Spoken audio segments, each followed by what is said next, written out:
कधी-कधी आपण कोणावर खूप विश्वास ठेवतो. आपल्याला वाटतं, हा माणूस माझा आहे, माझ्यासारखा आहे. पण आयुष्याच्या एका क्षणीच कळतं की आपण ज्याला आपलं मानलं, तो खरं तर कधीच आपला नव्हता.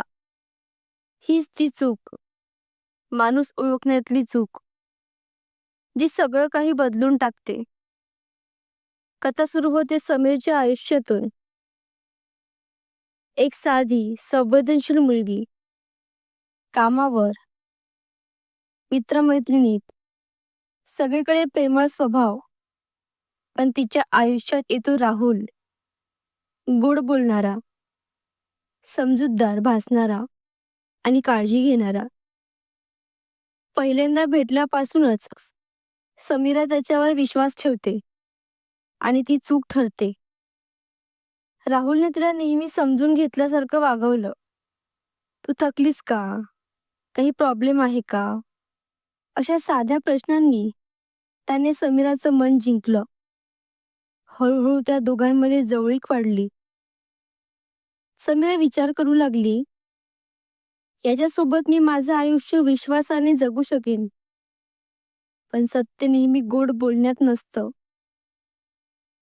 राहुलचं वागणं बदलायला लागलं. फोन कॉल्स कमी झाले, भेटी रद्द होऊ लागल्या आणि समीरा प्रत्येक गोष्ट स्वतःवर घेऊ लागली.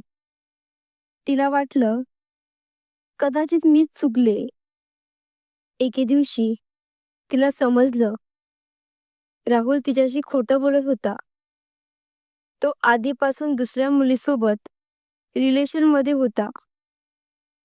ती मुलगी त्याचं सगळं जग होती आणि समीरा फक्त सोबत असलेली सोय. त्या क्षणी तिचं मन तुटलं.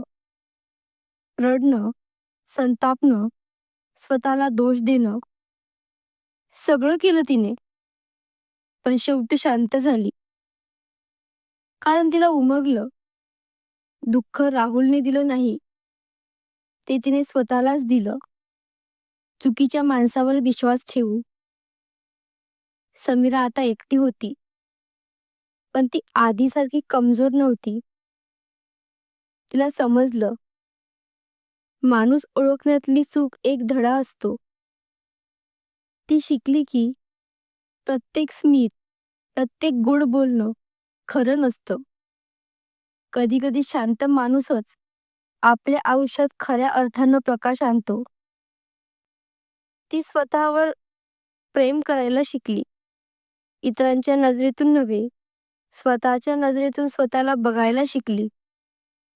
आज समीरा म्हणते, मी राहुलला माफ केलं आहे, कारण त्याच्यामुळे मी स्वतःला ओळखलं. माणूस ओळखण्यातली चूक ही शेवट नाही, ती नव्या सुरुवातीची शिकवण असते. शेवटी हा धडा सगळ्यांसाठी. माणूस ओळखण्यातली चूक टाळता येत नाही, पण तिच्यामुळे आपण स्वतःला हरवू नये.